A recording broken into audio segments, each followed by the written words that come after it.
வணக்கம் friends, welcome to my channel. இன்று நாம் பார்க்க இருப்பது மயிலிறகின் சிறப்புகள் தான்.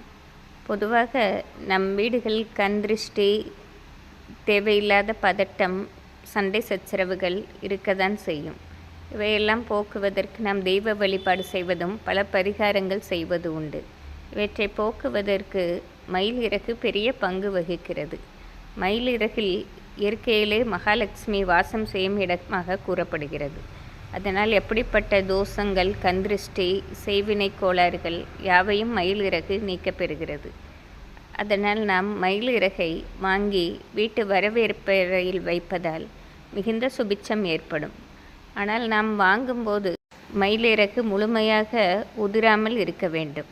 அது பளபளப்பாக பார்ப்பதற்கு அழகாக இருப்பது போல் வைத்தால்தான் நமக்கு சுபிட்சம் நல்லபடியாக கிடைக்கும். அது மகாலட்சுமி வாசம் செய்யும் இடமாக இருப்பதால் நல்ல நிலையில் உள்ள மயிலிறகை நம் வீடுகளில் வைக்க வேண்டும். நம் வரவேற்பறையில் அதை வைத்தோம் என்றால் கண்டிப்பாக வீட்டிற்குள் நேர்மறை சக்தி வருவதோடு நம் வீட்டில் யாரும் செய்வினை கோளாறோ கண்திருஷ்டி போட்டாலோ கண்டிப்பாக அது விலகி விடுவதாக கூறப்படுகிறது. இப்பொழுது அனைத்து இடங்களிலும் பொதுவாக முருகன் கோவில் ஆலயங்களுக்கு வெளியாக மயிலிறகு விற்பனையாவது உண்டு. மற்ற இடங்களிலும் கிடைக்கும். இதை நாம் கிடைக்கும் போது வாங்கி வைத்து கொண்டோம் என்றால் கண்டிப்பாக தோஷங்கள் விலகப்படுவதாக கூறப்படுகிறது. அந்த காலத்தில் ராஜாக்கள் காலத்திலேயே மயிலிறகை அவர்கள் நிலைவாசலில் கட்டி வந்தார்கள்.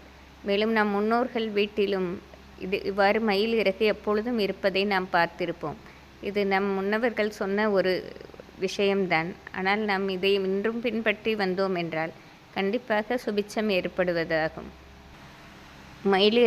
மயிலிறகுக்கு தோஷங்களே கிடையாததனால்தான் கிருஷ்ண பரமாத்மா அதை தன் தலையில் சூடி கொண்டார்.